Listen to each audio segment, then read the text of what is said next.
Hi friends, I just received these new binder pockets for pictures or whatever information you want to keep safe in a binder. You get 6 packages of 10 sheets each, so 120 pictures, and if you use them both sides, it's 240, okay? So you get a lot of space to put your information, okay? These pockets will hold anything from 5 by 3 3/4 approximately, okay? So whatever information you want to keep here, you can put it in a binder. This has 6 holes, 3 and 3 for this size of binders.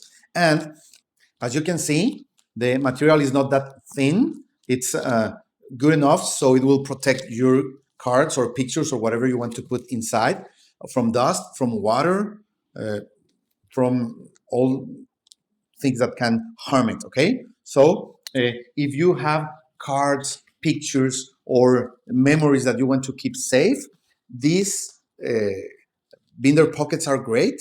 You can see in both sides of them, and they will keep your memories safe forever, okay? So, well, if you need this kind of binder pockets, I really recommend these ones. Thank you.